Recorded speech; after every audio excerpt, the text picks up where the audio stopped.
Hello friends, स्वागत है आपका फिर से एक बार हमारे YouTube channel review every medicine में। आज हम जानेंगे दवा ओलांजीपाम के बारे में संपूर्ण जानकारी, जो कि एक मानसिक रोग की दवा होती है। इसके बारे में पूरी जानकारी की क्या इसका स्ट्रेंथ होता है, कौन कौन से ब्रांड नेम से यह दवा मिलती है, इसका क्या प्राइस होता है तथा क्या क्या इसका यूज होता है और क्या साइड इफ़ेक्ट्स हैं, साथ ही क्या डोज होनी चाहिए। इसके अलावा ड्रग इंटरेक्शन और वीडियो के अंत में जानेंगे कि अगर आप इस दवा का सेवन बंद करते हैं तो क्या क्या समस्या का सामना करना पड़ सकता है और उस समस्या का निवारण कैसे कर सकते हैं। इन सभी जानकारी के लिए वीडियो को अंत तक देखें और स्किप बिल्कुल नहीं करें, क्योंकि मेडिसिन की आधी अधूरी जानकारी हमेशा घातक होती है। मैं हूँ आपका दोस्त मोहन राज और आप देख रहे हैं आपका अपना YouTube channel review every medicine. अगर आप चैनल पर नए हैं तो रेड वाला सब्सक्राइब बटन दबा लें और बेल आइकन प्रेस करें, जिससे आपको हमारी सभी लेटेस्ट जानकारी सबसे पहले आप तक पहुंचती रहे। तो चलिए शुरू करते हैं वीडियो। ओलांजीपाम एक एंटीसाइकोटिक मेडिसिन है, जो कि एटापिकल एंटीसाइकोटिक क्लास की दवा है। यह ब्रेन के केमिकल पर असर करके अपना कार्य करती है। ओलांजीपाम मानसिक बीमारियों को वयस्क तथा बच्चे जिनकी उम्र 13 वर्ष से ज़्यादा है ठीक करने के प्रयोग में लाई जाती है। ओलांजीपाम जो दवा है वह एंटीसाइकोटिक दवा है, इसलिए सिर्फ और सिर्फ डॉक्टर की सलाह के अनुसार ही इसका प्रयोग लिया जाता है। ओलांजीपाम दवा जब भी डॉक्टर के द्वारा प्रिस्क्राइब की जाती है तो उसके साथ में अदर एंटीसाइकोटिक मेडिसिन या other anti depression medicine patient को प्रिस्क्राइब की जाती है। ओलांजीपाम आपको टेबलेट फॉर्म तथा इंजेक्शन फॉर्म दोनों ही फॉर्म में आपको मार्केट में मिल जाएगी। इस वीडियो में हम ओलांजीपाम टेबलेट्स फॉर्म के बारे में बात करेंगे।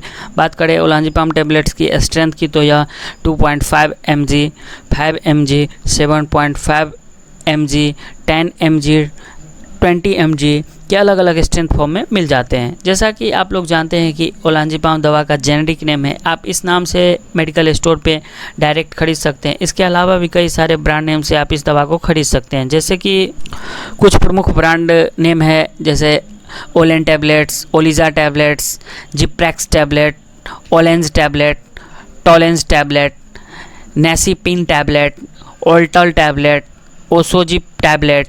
ये सब कुछ पॉपुलर ब्रांड नेम है जो सभी जगह पर आसानी से मिल जाती है, और हो सकता है आपके एरिया और डॉक्टर के चॉइस के अनुसार ये कुछ और अदर ब्रांड से मिल सकता है, लेकिन कंपोजिशन हमेशा ओलांजीपाम ही रहेगा।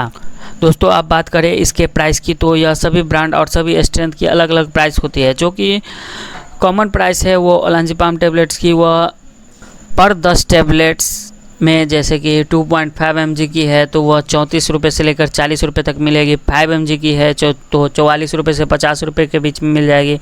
7.5 mg की है तो 79 रुपीज़ से लेकर 85 रुपीज़ तक की मिल जाएगी, और 10 mg की है तो 80 रुपये से लेकर 85 रुपये तक की, और 20 mg की है तो 183 रुपये से 190 रुपये के बीच में पर 10 टैबलेट के हिसाब से किसी भी मेडिकल स्टोर पर मिल जाती है। दोस्तों, अब बात करते हैं इसके यूज़ के बारे में कि किन किन बीमारियों को ठीक करने के प्रयोग में ओलांजीपाम टेबलेट्स का प्रयोग लिया जाता है। जैसे कि हमने वीडियो के शुरुआत में ही बताया था कि यह एक एंटीसाइकोटिक ड्रग है जो कि मानसिक रोग को ठीक करने के प्रयोग में लाई जाती है।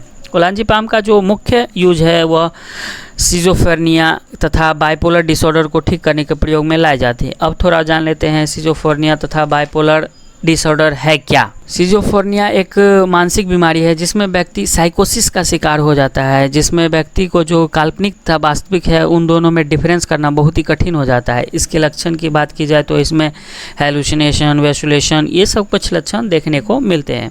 अगर बाइपोलर डिसऑर्डर की बात की जाए तो यह भी एक प्रकार की मानसिक रोग है जिसमें कि दोहरी बीमारी का शिकार हो जाता है। इसमें कभी पेशेंट बहुत ज़्यादा दुखी रहता है, कभी खुशी रहता है, कभी ज़्यादा एक्साइटेड हो जाता है। इसके अलावा इसका प्रयोग generalised anxiety disorder, panic disorder, post traumatic stress disorder, इसमें अगर किसी व्यक्ति के साथ कोई बड़ा घटना घट गया हो और उसका प्रभाव उसके मस्तिष्क में छप गया हो तो उस समय में भी ओलांजीपाम टेबलेट्स का प्रयोग किया जाता है। इसके अलावा टॉरेटिस सिंड्रोम, जिसमें कि बचपन से ही कोई ऐसी आदत जैसे कि बार बार पलके गिराना, खांसी करना, कुछ फेशियल एक्सप्रेशन करना, ये सब कुछ अलग अलग लक्षण रहता है, तो उस समय में भी इस दवा का प्रयोग किया जाता है। इसके अलावा इसका प्रयोग ऑटिज़म नामक बीमारी में किया जाता है, जिसमें कि व्यक्ति हमेशा अकेला अकेला रहता है, किसी से कोई मतलब नहीं रखता है। इसके अलावा इसका प्रयोग इंसोमेनिया यानी कि जो नींद नहीं आने की समस्या है उसमें भी किया जाता है। इसके अलावा नींद बहुत देर से आती है तथा रात में अचानक से नींद खुल जाती है, तो इन सब समस्याओं में भी ओलांजीपाम टैबलेट्स का प्रयोग किया जाता है। दोस्तों, आप वीडियो के आगे जान लेते हैं कि क्या क्या साइड इफ़ेक्ट्स होते हैं ओलांजीपाम टैबलेट्स की। जैसा कि आप जानते हैं कि सभी दवा का इफ़ेक्ट के साथ ही कुछ साइड इफ़ेक्ट्स भी होते हैं, तो ओलांजीपाम टैबलेट्स के भी कुछ साइड इफ़ेक्ट्स हैं, जैसे कि dizziness, weight gain, feeling tired, थकान सा रहेगा, ड्राई माउथ, मुंह सूखा रहेगा, हाई ब्लड शुगर बढ़ जाएगी। इसके बाद डिफ़िकल्ट विथ स्पीकिंग, बोलने में कठिनाई होगा, गायनोकोमेस्टिया, महिलाओं की तरह पुरुषों में ब्रेस्ट का बढ़ जाना, इरेक्टाइल डिसफंक्शन, ये सब कुछ साइड इफ़ेक्ट्स देखने को मिलता है। ये टैबलेट्स का सेवन करते समय, अगर ये दवा लेते समय इन सब में से कुछ भी लक्षण दिखाई दे तो तुरंत दवा बंद करके अपने डॉक्टर से संपर्क करें, जिससे कि आपको फर्दर ट्रीटमेंट दी जा सके। अब बात करते हैं इसके डोज के बारे में कि कितनी मात्रा में ये दवा लेनी चाहिए। जैसा कि हम अपने सभी वीडियो में बताते हैं कि कोई भी दवा का डोज पेशेंट के एज, सेक्स और वेट के ऊपर ही निर्भर करता है और उसी के हिसाब से डॉक्टर के द्वारा डोज निर्धारित करके दिया जाता है। लेकिन जो कॉमन डोज है टैबलेट्स ओलांजीपाम की, वह 5 mg से लेके 20 mg तक का जो टैबलेट्स है वह दिन में एक बार दिया जाता है। अब बात करते हैं ड्रग इंटरेक्शन की, किन किन मेडिसिन के साथ में ओलांजीपाम टैबलेट्स का प्रयोग नहीं करना चाहिए। तो मैं कुछ कॉमन ड्रग्स हैं जिसके साथ में ओलांजीपाम टैबलेट्स का प्रयोग नहीं करना चाहिए, जैसे कि लोराज़िपाम, कोडीन, एरिपीराजोल, सिटलाप्राम, डायज़ीपाम, ट्रामाडोल, मेटोप्रोलोल, लिथियम, क्लोनाज़िपाम, ये सब कुछ दवा है जो कि ओलांजीपाम टैबलेट्स के साथ में नहीं लेनी चाहिए। अगर दिया भी जाता है किसी कंडीशन में तो बहुत ही डोज कैलकुलेशन करके दिया जाता है, जिससे कि ड्रग इंटरेक्शन नहीं हो। अब वीडियो के अंत में बात करते हैं कि इस दवा का सेवन अगर बीमारी ठीक होने के बाद बंद करते हैं तो क्या क्या समस्या का सामना करना पड़ सकता है, जिसे हम इंग्लिश में विथड्रॉल सिंड्रोम कहते हैं।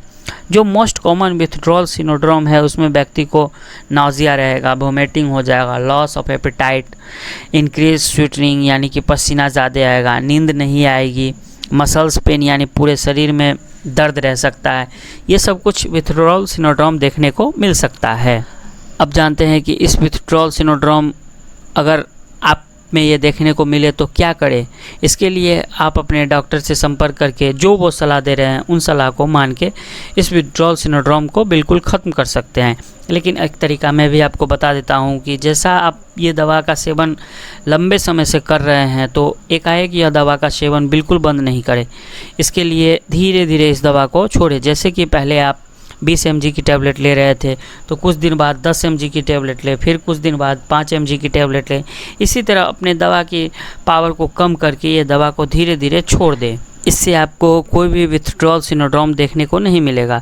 तो आशा करते हैं कि ओलांजीपाम टैबलेट्स के बारे में आपको पूरी जानकारी मिल गई होगी। तो अगर आपको वीडियो अच्छी लगी हो तो लाइक, शेयर और सब्सक्राइब करना नहीं भूलें और साथ ही बेल आइकन दबा लें, जिससे आपको हमारी सभी लेटेस्ट जानकारियाँ सबसे पहले आप तक पहुँचती रहे। तो मिलते हैं अगले वीडियो में, तब तक के लिए धन्यवाद। We care safe medicine.